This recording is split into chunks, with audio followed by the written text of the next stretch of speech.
This is what a scientist looks like. Because anyone can be a scientist. This is fab. Hey, I'm Miranda Cosgrove. It's here! Let's see what Miranda sent us. And your mind is about to be blown. Woo! That's it.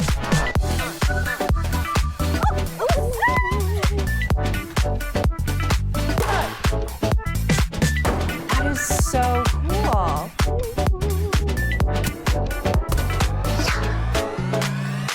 Join me, Miranda Cosgrove, as we celebrate women who are changing the world through STEM. Only on Mission Unstoppable, part of the Dream Team. Pretty cool. Weekends on CBS. Hi everyone, my name is Finula O'Reilly and I'm a correspondent on CBS's Mission Unstoppable. I'm a NASA data-naut and a former Miss Universe Ireland. I'm passionate about space, science, and technology, and I am very lucky that I get to work at the intersection of some really cool industries. As a science communicator for Mission Unstoppable, I get to travel all over the country to meet with inspiring women who work in science, technology, engineering, and math, or STEM. We go on very cool adventures, we create fun projects, and share amazing discoveries. But before I started working on the show, I got my start in the tech industry as a NASA data-naut and director of NASA's International Space Apps Challenge. As a NASA data-naut, I work on innovative projects with data scientists, engineers, statisticians, storytellers, artists, and creators from a wide variety of backgrounds. Our goal is to further our skills as data scientists working in the space industry and to create projects for a better future.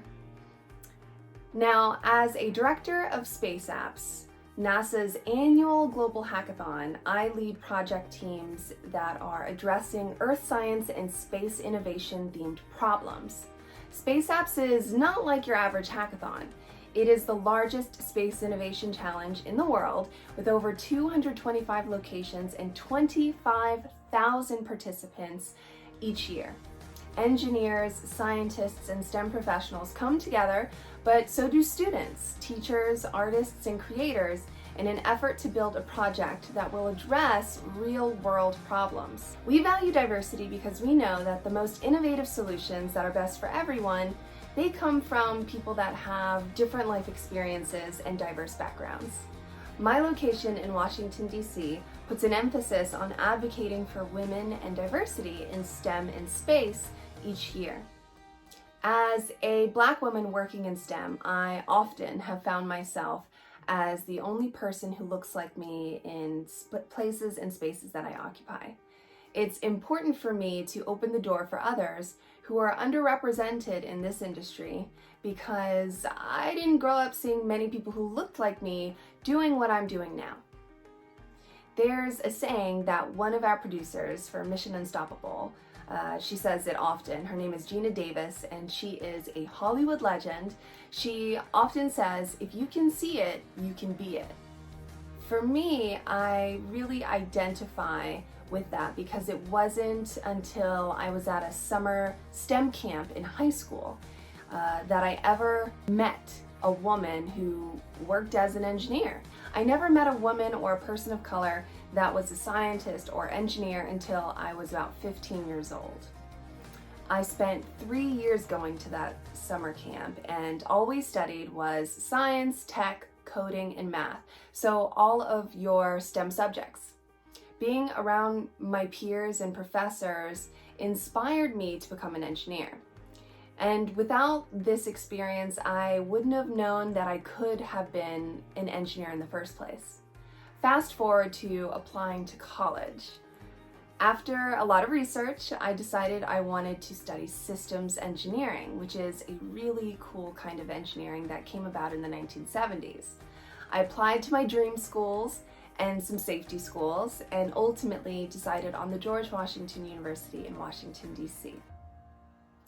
Now, I wish I could tell you that it was easy and that I didn't have any struggles, but that was not the case.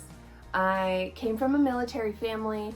I'm Black American and Irish, and I have 5 sisters. So Growing up, we constantly traveled from one place to the next because of my dad's job in the US Army.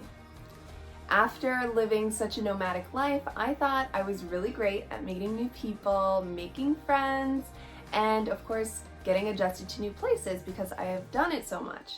But I didn't expect all of the obstacles that I would encounter in school. I was getting adjusted to the environment, but it wasn't an easy task. I was one of very few women and one of very few women of color in my courses. By the time I graduated, I was the only Black woman graduating from the George Washington University with a degree in systems engineering in my year. So after university, I then embarked on a journey into the world of technology. My first jobs were as a data analyst and a project manager, and I was given a lot of responsibility really early on, which in hindsight I think it was really great because it pushed me to find my passion, which is data science. You may have heard the phrase, data is the new gold, and it's true. Data, or information, can tell a story about almost anything. Data can give us insights into things like social media, the environment, and even space. I didn't grow up dreaming of a career in the space industry, but that's exactly where I found myself headed after I was accepted into NASA's Datanaut program. Now, imposter syndrome nearly kept me from applying to the program, but I'm so glad that it didn't. Imposter syndrome is when, despite your qualifications and your accomplishments, you feel as if you're not good enough and that you're like an imposter. This is something that a lot of people say that they sometimes struggle with, and I totally understand because I've been there. Did you know that more women than men opt out of applying to jobs if they think that they don't meet enough of the qualifications? Women are already underrepresented in the tech industry. We shouldn't hold ourselves back from opportunity. I'm a proponent for throwing your name in the hat and trying anyway.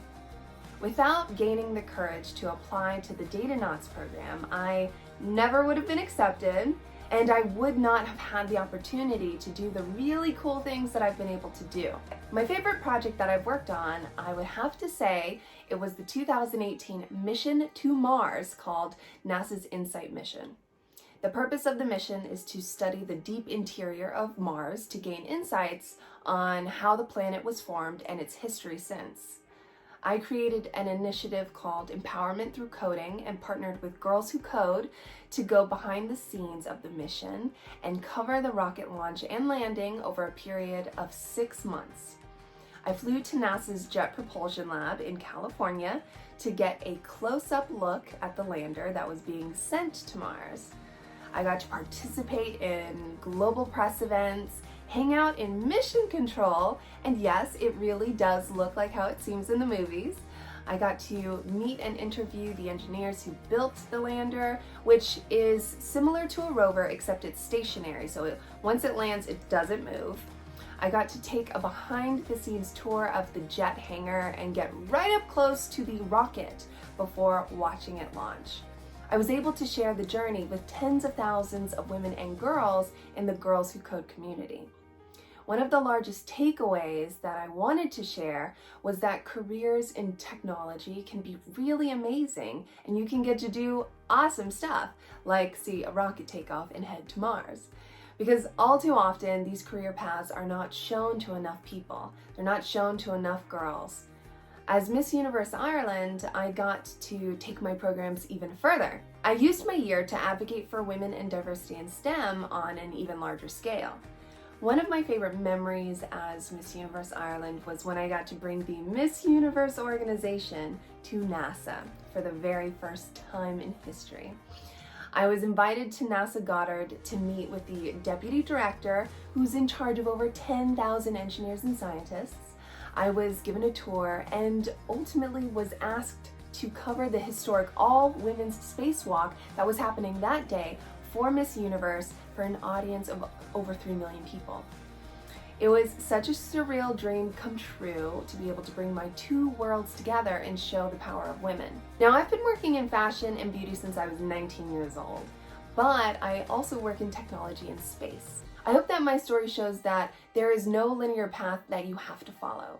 More importantly, you should follow your passions and not be deterred just because there are obstacles. There have been times where I questioned my path and wondered if I would have to give up one passion for the other, but I haven't yet, and I don't plan to, because we as women are multifaceted, we have a wide variety of interests and skills and talents, and we should be able to celebrate that and share the stories of dynamic women that do not fit the stereotype. If you have big dreams, don't be afraid to go after your goals and reach for the stars, because you just might catch one.